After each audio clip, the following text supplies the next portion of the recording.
सेना में एक अलिखित नियम है, पहली बार असली जंग लड़ने वाले नए सैनिकों को हमेशा टीम के बीचों बीच चलना चाहिए। ये सिर्फ उन्हें बचाने के लिए नहीं बल्कि उन्हें कंट्रोल में रखने के लिए भी है। असॉल्ट टीम में एक रॉकेट सोल्जर होने के नाते दीमा ने पुराने सैनिकों के पीछे पीछे कदम बढ़ाए। उसकी बंदूक बाहर की तरफ थी। वो गली के दोनों तरफ होने वाली हर छोटी हलचल पर नजर रखे हुए था, लेकिन ठीक इसी वजह से उन सबने ठीक सामने वाली बिल्डिंग को इग्नोर कर दिया। नतीजा ये हुआ कि पल भर में ही उनकी फॉर्मेशन टूट गई। मैं देखता हूँ, मैं इसे संभालता हूँ। बिल्डिंग की परेशानी दूर हो गई। टीम तुरंत अंदर घुस गई। यहाँ एक बहुत ही साफ डिटेल देखने को मिलती है। रूसी सैनिकों के हाथ या पैर पर सफेद रिबन बंधे हुए हैं। ये डिटेल दरअसल दुश्मन और दोस्त को पहचानने की एक बड़ी मुश्किल को दिखाती है। रूस और यूक्रेन दोनों देशों के हथियार और यूनिफॉर्म लगभग एक जैसे हैं। जंग के मैदान में खासकर जब आमने सामने की कंफ्यूजिंग लड़ाई हो तो एक नजर में दुश्मन को पहचानना बहुत मुश्किल होता है। गलती से अपनों पर ही गोली न चल जाए, इसलिए दोनों तरफ से सबसे पुराना और सबसे असरदार तरीका अपनाया गया है। वो अपने शरीर पर रंगीन टेप या कपड़े के टुकड़े बांधते हैं। ये तरीका दूसरे विश्व युद्ध की नॉर्मंडी लैंडिंग से लिया गया है, जो इस जंग में दुश्मन और दोस्त को पहचानने का सबसे बड़ा विजुअल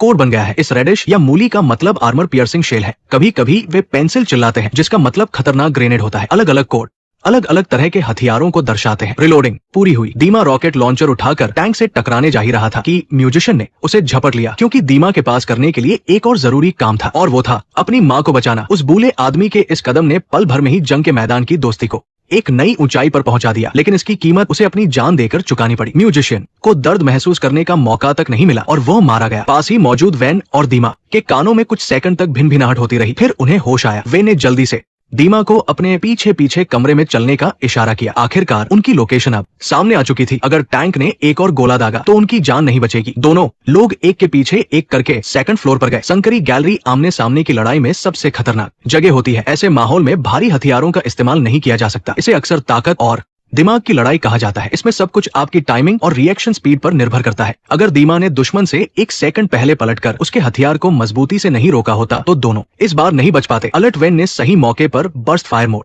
ऑन किया, 4 गोलियां दागी और दुश्मन का काम तमाम कर दिया, क्योंकि दोनों बहुत करीब थे। और इस हथियार की खासियत यह है कि 10 मीटर के अंदर एक ही गोली 2 लोगों के आर पार हो सकती है। वेन ने जल्दी से आगे बढ़कर दीमा को चेक किया। उसकी सांसें चल रही थी। ये देखकर वेन को थोड़ी राहत मिली, लेकिन उसने जंग के मैदान की सबसे बड़ी गलती कर दी थी।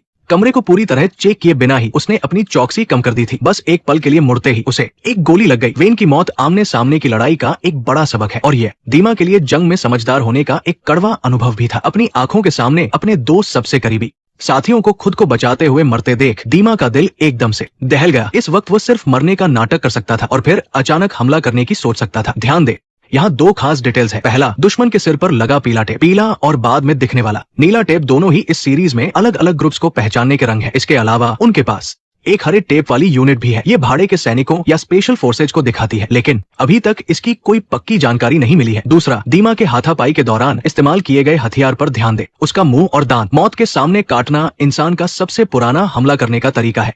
ये सीन सेविंग प्राइवेट रायन में भी था, बिल्कुल इसी तरह का। डायरेक्टर का मैसेज बहुत साफ है। भयंकर जंग इंसान को उसके सबसे पुराने सर्वाइवल मोड में वापस धकेल देती है। जिंदा रहने के लिए इंसान कोई भी हद पार कर सकता है, क्योंकि इस सीन का मेन डायलॉग है कि जंग आपको समझदार होने का समय नहीं देती। ये बस अपने सबसे हिंसक रूप से आपको पल भर में एक जानवर बना देती है और फिर कहती है, आपका स्वागत है एक जानलेवा काउंटर अटैक में। दीमा का एड्रेनलिन लेवल एकदम से चरम पर पहुंच गया। नीचे गोलियों की आवाज सुनकर उसने हिम्मत जुटाई और धीरे से खिड़की के पास गया। अपने अंगूठे से हल्का सा अंदाजा लगाया और बिना किसी झिझक के पास रखा रॉकेट लॉन्चर उठा लिया। खून से लथपथ दीमा को देखकर बीटल तुरंत आगे आया और एक असली योद्धा की तरह उसे सैल्यूट किया। ये जंग न केवल उसकी पहली असली लड़ाई थी, बल्कि ये उसके गुजर चुके पिता के लिए एक शानदार श्रद्धांजलि जैसी भी थी। बेशक इस भयानक मारकाट ने इस लड़के को डरा भी दिया था। उसका दिमाग सुन्न हो गया था। बीटल ने उससे पीछे जाकर थोड़ा आराम और इलाज कराने को कहा, ताकि वो ठीक होकर वापस लड़ाई में शामिल हो सके। नीचे आने पर उसकी मुलाकात एक वार रिपोर्टर से हुई। वो रिपोर्टर दीमा की बहादुरी देखकर बहुत हैरान था और उसने लगातार कई सवाल पूछे। क्या ये तुमने किया? कुछ तो बोलो। तुम्हारा नाम क्या है? मेरा नाम दीमा ग्रेनिया है।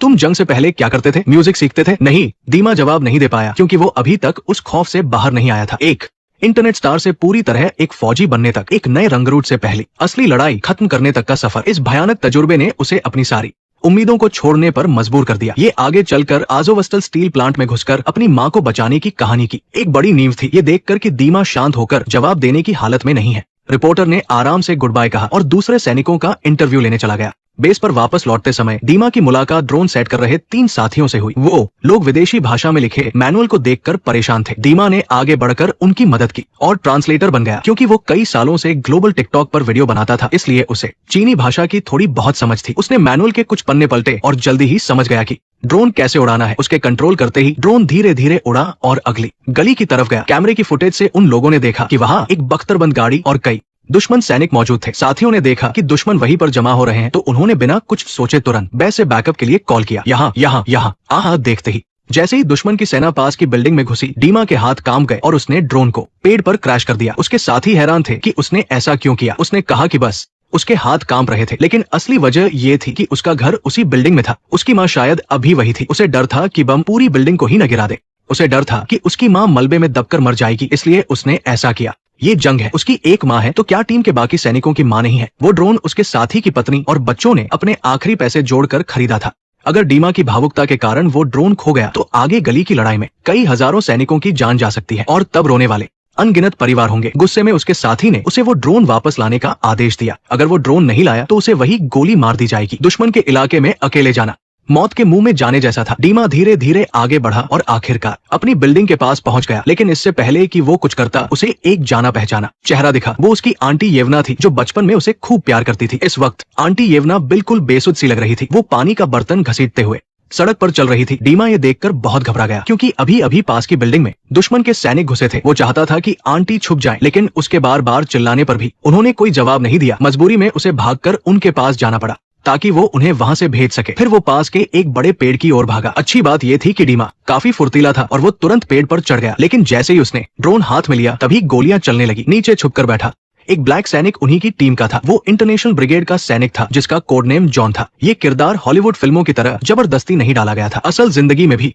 कुछ अमेरिकी ब्लैक सैनिक रूस की तरफ से लड़ रहे थे। उसके सफेद बैंड से ये बात साफ थी। सफेद रंग वैगन ग्रुप और रूसी सेना की पहचान होता है, जबकि लाल रंग मिलिशिया का होता है। जॉन यहाँ काफी देर से फंसा हुआ था। सामने वाली बिल्डिंग पर एक मशीन गनर था। अगर वो सिर भी उठाता तो उसे गोलियों से भून दिया जाता। अभी दोनों को भागने के लिए रात होने का इंतजार करना था। हालांकि डीमा ने सपने में भी नहीं सोचा था कि उन पर गोलियां चलाने वाला उसका अपना सगा भाई ग्लेब है। उसका सौतेला पिता थर्मल इमेजर लिए उस पर नजर रखे हुए था। जब डीमा काफी देर तक बाहर नहीं आया, तो उस पागल सौतेले पिता ने ग्लेब को बंदूक तानने का आदेश दिया। निशाना आंटी येवना पर था। वजह बहुत ही आसान थी, क्योंकि वो रूसी इलाके से सही सलामत लौट रही थी। लेकिन ग्लेब अपने दिल से इस पड़ोसी को नहीं मारना चाहता था, क्योंकि बचपन में वो और डीमा अक्सर उनके आंगन में खेलने जाते थे और वैसे भी वो 80 साल की बुजुर्ग थी। उन्हें मारने का कोई तुक नहीं था। लेकिन सौतेले पिता को इससे कोई फर्क नहीं पड़ता था। उसने रूसी सेना को उकसाने के लिए येवना को मारने का आदेश दिया। फैसला हो चुका था। वो दुष्ट नाजी लोग पूरे इलाके को घेर चुके थे। जॉन ने तुरंत कवर फायर दिया, इसका फायदा उठाते हुए मेरी मदद करो, कोई मदद करो, लड़के मेरी मदद करो। डीमा जैसे ही मलबे की तरफ मुड़ा, जॉन का दिल धक से रह गया। उसे लगा कि अब सब खत्म हो गया। उस लड़के ने गोलियों की बौछार के बीच से उसकी जान बचाई थी। अब ये एहसान वो कैसे चुकाएगा? शायद उसे जिंदगी भर ये कर्ज चुकाना पड़ेगा। दोनों मुश्किल से अपनी जान बचाकर वापस लौटे थे। अभी उन्होंने सांस भी नहीं ली थी कि कमांडर बीटल ने उनके हथियार छीनने का आदेश दे दिया। आदेश न मानने पर वही गोली मारने का हुक्म था। कमांडर का आदेश साफ था कि पीछे जाकर इलाज कराओ और फिर वापस आओ। लेकिन डीमा वापस नहीं गया, बल्कि अपनी माँ को बचाने के लिए उसने टीम का इकलौता ड्रोन भी खो दिया। कायदे से देखा जाए तो इसके लिए उसे गोली खानी ही थी। वहाँ मौजूद सभी सैनिक ये सुनकर सन्न रह गए। जॉन सबसे पहले उसे बचाने आगे आया। वो बहुत जोर से चिल्लाया, लेकिन इसका कोई फायदा नहीं हुआ। ऐसा लगा कि अब गोली चल ही जाएगी। तभी पीछे से एक और सैनिक सामने आया, जिसका कोड नेम फ्लाई था। ये वही कोयला खदान में काम करने वाला शख्स था, जो फिल्म के शुरू में डीमा का गाना सुन रहा था। वो कमांडर की टीम का नहीं था, बल्कि दूसरी बिखरी हुई टीम से आया था। वो डीमा को जानता था और उसका बहुत बड़ा फैन था। डीमा को बचाने के लिए फ्लाई कमांडर से बहस करने लगा। पहली बात, डीमा एक कमाल का म्यूजिशियन है। दूसरी बात, डीमा ने दोपहर में ही एक बहुत बड़ा काम किया था। उसने कहा कि चाहे जो हो जाए वो उसे मरने नहीं देगा। लेकिन कमांडर को इससे कोई फर्क नहीं पड़ा। उसने पलटकर अपनी बंदूक फिर से डीमा के सीने पर तान दी। ये देखकर फ्लाई को बहुत गुस्सा आया। उसने और उसके दोनों साथियों ने अपनी बंदूकों का सेफ्टी लॉक हटा दिया। वहाँ मौजूद 9 लोगों के बीच डीमा को लेकर जो माहौल बन गया था, उसका नतीजा बहुत बुरा हो सकता था। कुछ सेकंड सोचने के बाद कमांडर मुस्कुराया और पीछे मुड़कर मामले को शांत किया। यहाँ तक कि जिस सैनिक ने डीमा को ड्रोन लाने का आदेश दिया था, वो भी अब अपनी बात से पलट गया। उस बिल्डिंग में सिर्फ डीमा की माँ ही नहीं, बल्कि 30 से ज्यादा रूसी लोग भी रह रहे थे। वे किसके लिए लड़ रहे थे? अपने ही लोगों के लिए ना। इसलिए डीमा का जानबूझकर ड्रोन गिराना एक अच्छा काम था। उसे नहीं मारा जा सकता। इस बात पर कमांडर ने अपना हथियार नीचे कर लिया। उसे मौत की सजा तो नहीं मिली, लेकिन सजा से वो बच नहीं पाया। फ्लाई, डीमा और जॉन को मिलाकर एक नई टीम बनाई गई। सुबह होते ही सबसे आगे रहकर उन्हें बिल्डिंग में घुसकर अपने लोगों को बचाना था। देखते हैं